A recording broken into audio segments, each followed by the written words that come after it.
billahi minasyaitonir rajim. Bismillahirrahmanirrahim. Tambihun yusannul jaharu bil qiraati li ghairi ma'mumin fi subhi wa ulayai isya'aini wa jumu'atin wa fima yaqdi baina ghurubi syamsi wa tulu'iha. Bermula ini itu satu kepentingan.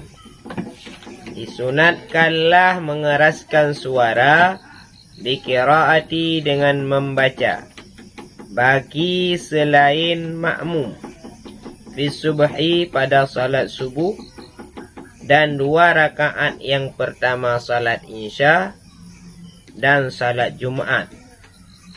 Wa fima dan pada barang yang telah lalu baina ghurubi di antara terbenam matahari wa tulu'iha dan terbitnya matahari.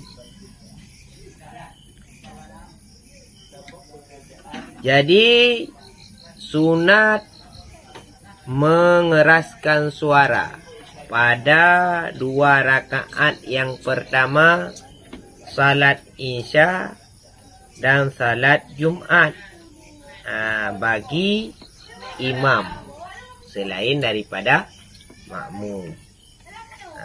Bagi imam sunat mengeraskan suara, mengeraskan bacaannya pada 2 rakaat yang pertama salat isya dan salat Jumat. Dan salat yang dilakukan dari terbenam matahari sampai terbit matahari. Semua salat yang dilakukan pada malam hari sunat mengeraskan suara. Wa fil aidi dan salat hari raya. Qala syekhuna telah berkata oleh guru kita walau qada'an, walaupun salat qada. Jadi walaupun salat qada sunat membesarkan suara jikalau kita salat pada malam hari.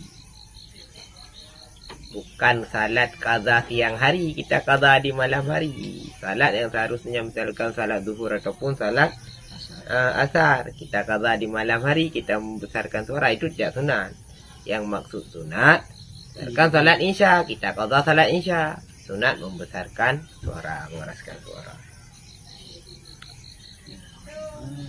Kemudian wat tarawihi wa witri ramadana wa kusufil kamari.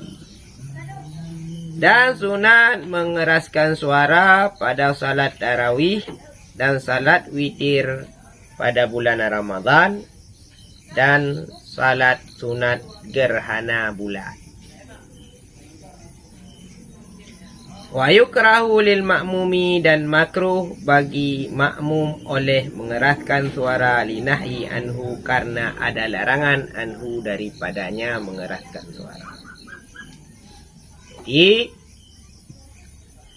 sunat juga mengeraskan suara bagi imam di saat salat tarawih, salat witir pada bulan Ramadan dan salat gerhana bulan.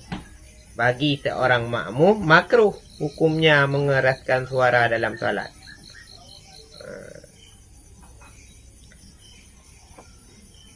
Wala yajharu musalli, dan jangan mengeraskan suara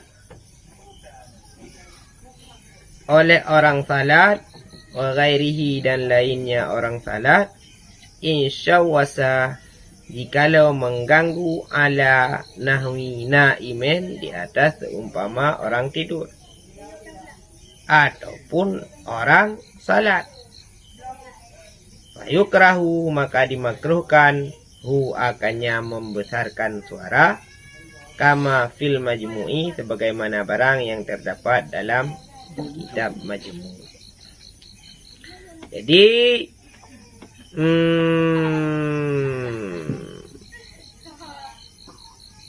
tidak boleh mengeraskan suara bagi orang yang salat ataupun selain daripada orang yang salat, jikalau ada orang lain yang salat di samping kita.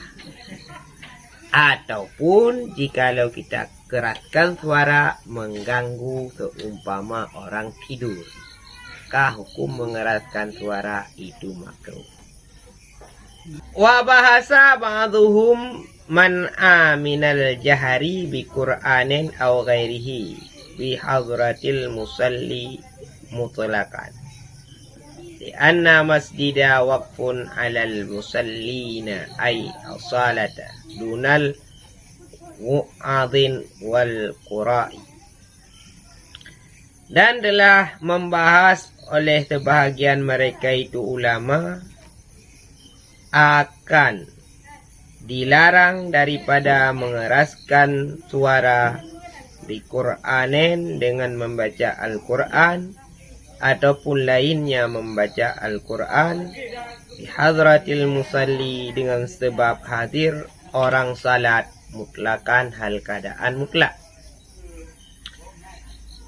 Lianna karena bahwa sungguh masjid itu terhenti di atas orang salat. Artinya keadaan masjid itu tempat salat.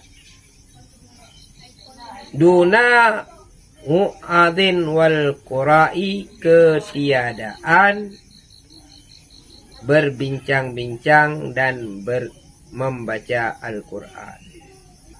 Sebahagian para ulama berpendapat bahwa dilarang mengeraskan suara di saat membaca Al-Quran ataupun bukan membaca Al-Quran, dengan sebab ada hadir orang yang ingin melaksanakan salat di dalam masjid.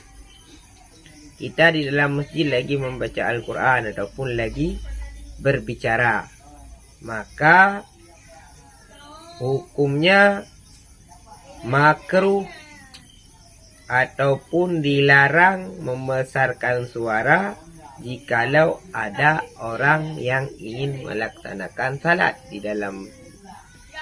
Alasannya kenapa? Karena masjid itu pada dasarnya adalah tempat untuk salat, bukan tempat untuk membaca Al-Quran ataupun untuk berbincang-bincang ataupun untuk dakwah.